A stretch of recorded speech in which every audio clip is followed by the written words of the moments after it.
शांति। ओम शांति। आज 13 अक्टूबर 2023 बाबा की मधुर मुरली के महावाक्य हैं। बाबा ने बताया आज कि हमें जीवन के प्रति एक आशावादी दृष्टिकोण रखना है।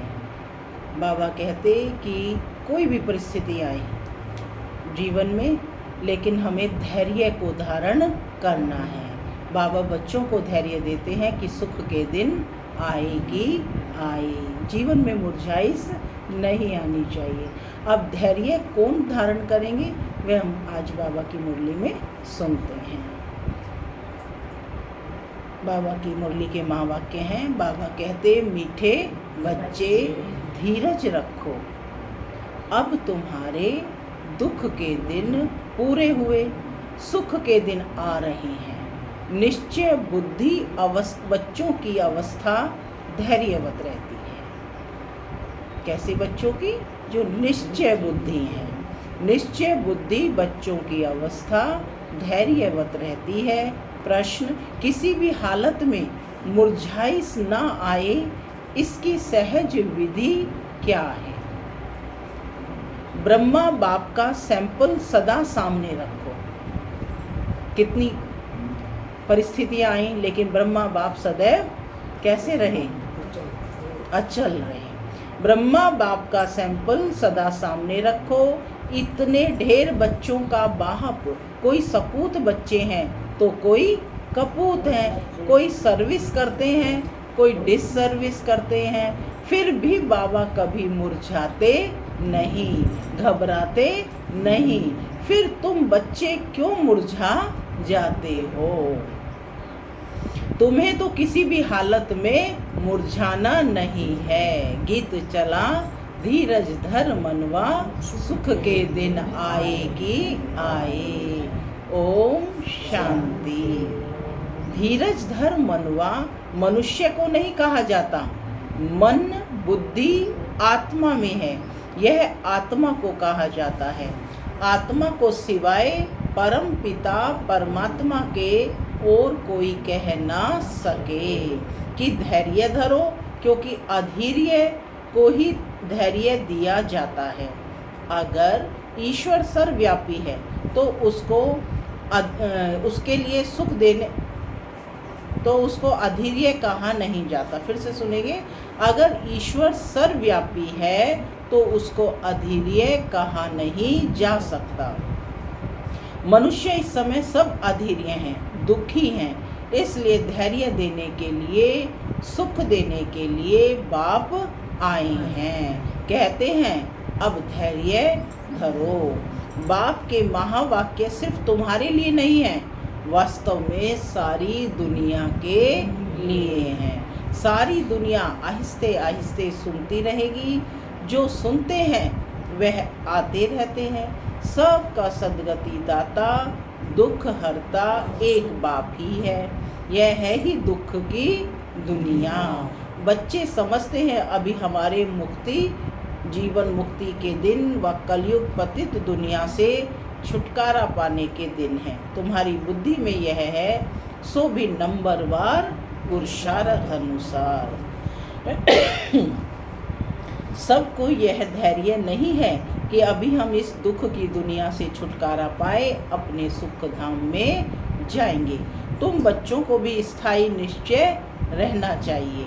हमारे सुख के दिन अब आ रहे हैं। क्या कहते हैं बाबा? क्या निश्चय रहना चाहिए? कि अब हमारे सुख के दिन आ रहे हैं। अगर श्रीमत पर चलते रहेंगे तो सुख के दिन कैसे आएंगे? अगर श्रीमत पर चलते रहेंगे तो। बाबा कहते हैं इसमें आशीर्वाद व कृपा की आदि की कोई बात नहीं है। बाप बैठ पढ़ाते हैं, सहज स्वराज्य योग सिखलाते हैं। पढ़ाई को नॉलेज भी कहा जाता है। तुम बच्चों को श्रेष्ठ मत दे रहे हैं। पहले पहले तो अटल निश्चय चाहिए, फिर कभी वह नीचे ऊपर नहीं हो सकते। गाते हैं पर वह थी पार ब्रह्म में रहने वाले की, वह पा लिया तो बाकी क्या चाहिए? यह तो निश्चय है कि उस बाप से हमें स्वर्ग का वर्षा मिलना है। निश्चय है।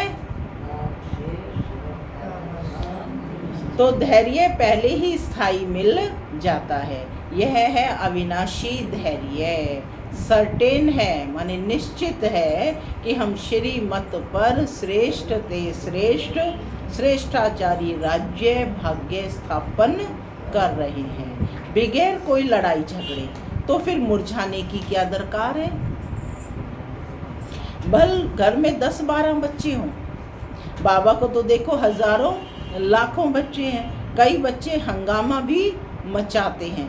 कोई सपूत बच्चे हैं और कोई कपूत हैं। कोई सर्विस करते हैं और कोई तो डिससर्विस भी करते हैं। फिर भी बाबा कभी घबराता है क्या।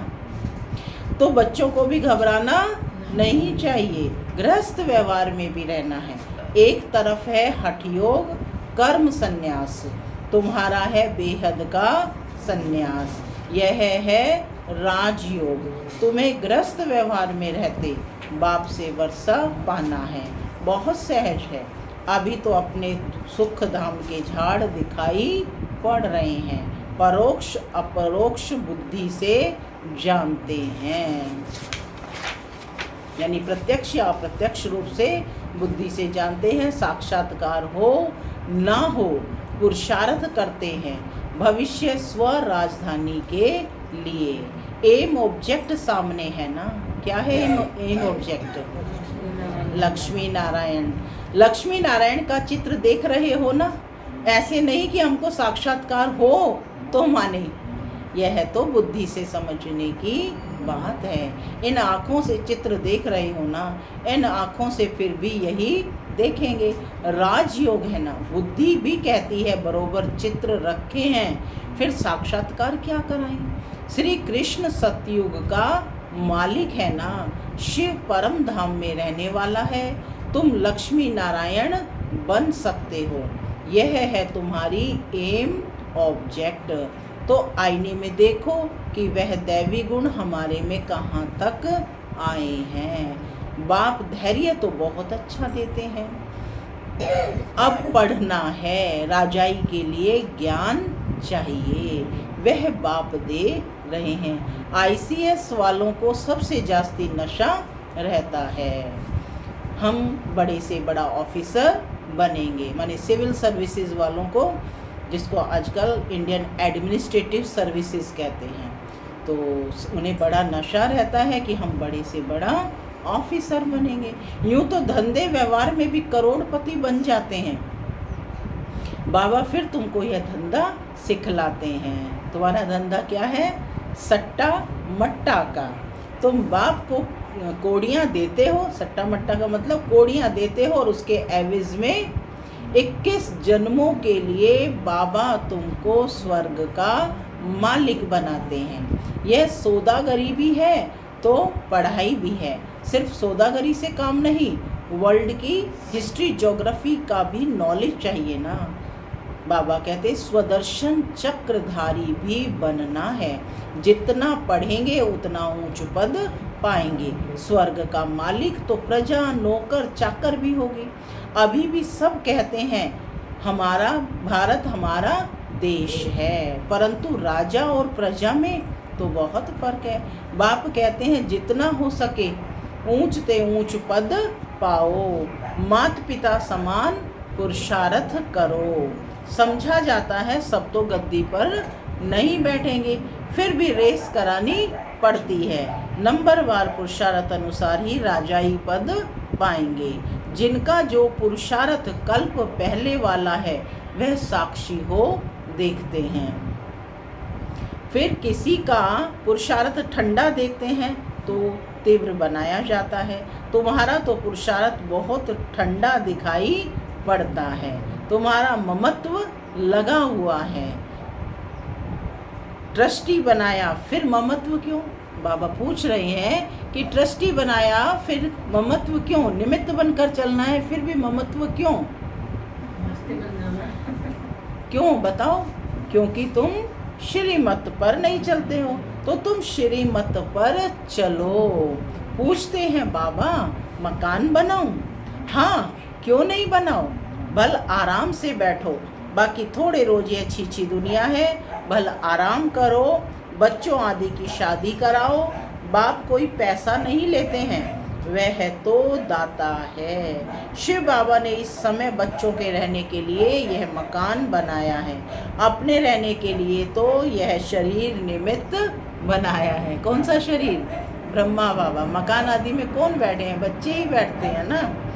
जीव आत्माओं को तो ज़रूर रहने के लिए मकान चाहिए, तो तुम बच्चों के लिए बना रहे हैं, बाबा भी इस मकान में बैठे हैं ना, यह तुम जानते हो। हमारा वह है आत्माओं का बाप और यह है शरीर का बाप। तुमको एडॉप्ट किया है, तुम हमारे बच्चे हो। मम्मा बाबा कहते हो ना, इसको गोद लेना कहा जाता है। प्रजापिता ब्रह्मा को इतने बच्चे हैं तो ज़रूर गोद के ही बच्चे होंगे। तुम बच्चों को एडॉप्ट करते हैं। सरस्वती भी बेटी है ना। किसकी बेटी है? ब्रह्मा की बेटी। यह है बड़ी गुह्य बातें समझने की। गीता भागवत आदि तो तुम भी पढ़े हो, यह बाबा भी पढ़ा है, परंतु अब तो श्रीमत मिलती है ड्रामानुसार। जो कुछ कहा सो ड्रामानुसार, उसमें ज़रूर कल्याण ही होगा। नुकसान होता है उसमें भी कल्याण ही है। हर बात में कल्याण है। शिव बाबा है ही कल्याणकारी। उनकी मत अच्छी है। अगर उस पर कोई शंका रही तो श्रीमत पर ना चल, अपनी मत पर चलते हैं, इससे धोखा खाएंगे।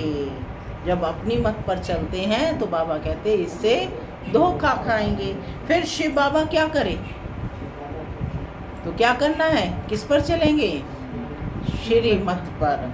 कदम कदम पर राय पूछना है। सुप्रीम पंडा तो बैठा है। कौन है सुप्रीम पंडा? शिव बाबा। बहुत बच्चे यह बात भूल जाते हैं क्योंकि योग में नहीं रहते हैं। योग अथवा याद को ही यात्रा कहा जाता है। याद नहीं करते तो समझे हम रेस्ट ले रहे हैं। यात्रा पर जाकर कोई रेस्ट लेते हैं? तुम भी अगर रेस्ट लेते हो, याद नहीं करते हो, तो विकर्म भी विनाश नहीं होंगे और आगे भी नहीं बढ़ेंगे। याद नहीं करते तो नज़दीक नहीं जाते। बाबा कहते आत्मा थक जाती है, बाप को भूल जाती है। बाप कहते हैं तुम यात्रा पर चल रहे हो। कौन सी यात्रा है तुम्हारी? रूहानी यात्रा। रात को तो तुम रेस्ट लेते ही हो। ऐसे नहीं कि रात को तुम नींद में हो तो यात्रा पर हो, नहीं, वह रेस्ट है। जब जागते हो तब यात्रा पर हो। नींद में कोई विकर्म विनाश नहीं होंगे। बाकी हाँ, दूसरे कोई विकर्म होते नहीं तो बाप सभी बातें समझाते हैं, परंतु कोई अमल में भी तो लाए। ढेर पॉइंट बतलाते रहते हैं। बैरिस्ट्री की पॉइंट तब बुद्धि में आती है जब वह बैरिस्ट्री पढ़ते हैं। डॉक्टरी व इंजीनियरिंग पढ़ते हैं, फिर वह डॉक्टर अथवा इंजीनियर आदि बनते हैं। तो जैसा कोर्स करते हैं वैसा बनते हैं। क्या कहा बाबा ने? तो वो कौन सा कोर्स कर रहे हो? राजयोग का कोर्स कर रहे हैं। Very good. यहाँ तो एक ही कोर्स है। चलते चलो, तुम्हारे सिर पर जन्म जन्मांतरों के पापों का बोझा बहुत है। उनको विनाश करने का उपाय एक ही है, बाप को याद करना, नहीं तो पद भ्रष्ट हो पड़ेंगे। माला बनी हुई है, 9 रत्नों का भी गायन है। यह कहाँ से आए सो मनुष्य नहीं जानते। 8 रत्न हैं जो रुद्र की माला बनते हैं। तो पुरुषार्थ अच्छा करना चाहिए। स्टूडेंट्स अच्छा पढ़ते हैं तो रजिस्टर से माँ बाप को भी पता लगता है। यहाँ तो बाप ही टीचर भी है, बाप ही टीचर ही भी है। तो वही जाने, तुम पढ़ते ही हो बाप के पास। तुम्हारा बाप टीचर भी है ना, तो तुम पढ़ते हो बाप के पास। रजिस्टर का भी उनको पता पड़ता है। तुम भी अपने रजिस्टर को समझ सकते हो। कहाँ तक हमारे में गुण हैं, मैं औरों को कहाँ तक आप समान बनाता हूँ। इतनी ताकत है जो कोई सामने देखे उनको शरीर भुला दे। कहा जाता है हिम्मते मर्दा मददे खुदा। बाप बहुत मदद देते हैं, तुम भी मदद देते हो योग की। बाप को चाहिए ही पवित्रता की मदद। सारी पतित दुनिया को पावन बनाना है योग बल से। जितना जितना जो योग की मदद देंगे, बाबा कहते उतना बाबा खुश होंगे। यह बाबा के लिए मदद है व अपने लिए। तुम जितना पढ़ेंगे उतना ऊंच पद पाएंगे, जितना याद करेंगे उतना मुझे पवित्रता की मदद करेंगे। मैं आया हूँ पतित को पावन बनाने, पावन दुनिया के लिए। पतित और पावन बाबा कहते यहाँ बनते हैं, वह तो है ही निराकारी दुनिया। गाते भी हैं पतित पावन आओ, समझते नहीं है कि पावन दुनिया किसको कहा जाता है। सीता को रावण की जेल से दुख से छुड़ाया तो फिर सुख चाहिए। औरों को शांति बहुत मिलती है, सुख थोड़ा मिलता है। तुमको सुख भी बहुत मिलता है तो दुख भी बहुत मिलता है। पिछाड़ी में जो आत्माएं आती हैं थोड़ा पार्ट बजाए वापस चली जाती हैं। एक दो जन्म भी लेते हैं, थोड़ा समय आया यह गया। तुम्हारे तो 84 जन्मों की बात है, उनकी एक दो जन्म की बात है। तुम 84 जन्मों को जानते हो। चक्र को जानने से चक्रवर्ती राजा बनते हो। मुन्नी बहन क्या बनते हो? क्या बनते हो? चक्रवर्ती राजा बनते हो। वह थोड़े ही बन सकेंगे, उनके लिए यह ज्ञान नहीं है। यह ज्ञान तुम्हारे लिए है। जिन्होंने कल्प पहले भी ज्ञान लिया है, अब तुमको पुरुषार्थ करना है। पुरुषार्थ का समय अभी है। क्या कहा रोहतास बहन? पुरुषार्थ का समय अब नहीं तो कब नहीं। और तुम्हारे लिए ही पुरुषार्थ की बात है। देवी देवता धर्म बहुत सुख देने वाला है, इतना सुख और कोई दे ना सके। यह अनादि ड्रामा बना हुआ है। सभी को तो हीरो हीरोइन का पार्ट नहीं मिल सकता। किस्म किस्म के मनुष्य हैं, उनमें भी अच्छे बुरे अनेक प्रकार के हैं। श्रेष्ठ ते श्रेष्ठ देवी देवता हैं। श्रेष्ठ उन्हों को ही कहा जाता है, वह है तो सतयुग में ही होते हैं। उन्हों के चित्र भी हैं, परंतु वह कैसे बने यह नहीं जानते हैं। कोई तो फिर कहते हैं श्री कृष्ण हाजिरा हजूर है, भगवान भी हाजिरा हजूर है।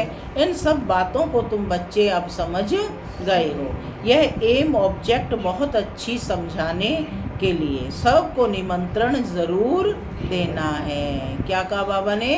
सबको निमंत्रण, यानी ईश्वरीय निमंत्रण सबको देना है। अखबार से सबको निमंत्रण मिल रहा है। अभी बाकी टाइम बहुत थोड़ा है, तो कैसे देंगे ईश्वरीय निमंत्रण? कि ईश्वरीय पैगाम आपके नाम। अब तक बच्चे यात्रा करते करते थक जाते हैं तो बैठ जाते हैं। माया के तूफान सहन नहीं कर सकते हैं। युद्ध के मैदान में माया तो ज़रूर पकड़ेगी, रुस्तम से रुस्तम होकर लड़ेगी, जोर से तूफान आएंगे। फिर कहते हैं जब से ज्ञान में आया हूँ तो विघ्न बहुत पड़े हैं, धंधे में भी घाटा हुआ है। बाबा कहते हैं ऐसा मत समझो, ज्ञान में आए हैं तब विघ्न पड़ते हैं, यह तो दुनिया में होता ही रहता है, इनसे डरना नहीं है। कभी चक्र की दशा है, कभी राहु की, कभी किसकी दशा बैठती है। चलते चलते फां हो जाते हैं। राहु की दशा कड़ी होती है, माया खा जाती है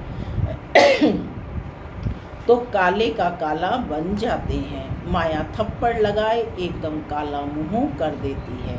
माया की भी जीत होगी, सिर्फ बच्चों की जीत हो फिर तो झट राजधानी स्थापन हो जाए। उस्ताद को भूल जाते हैं तो माया थप्पड़ मारती है। ऐसे रूहानी साजन को सजनी भूल जाती है। बाबा कहते यह भी वंडर है ना कि ऐसे रूहानी साजन को सजनी भूल जाती है। सजनी कौन है? आत्मा ही सजनी हो गई ना, तो यह भी वंडर है ना।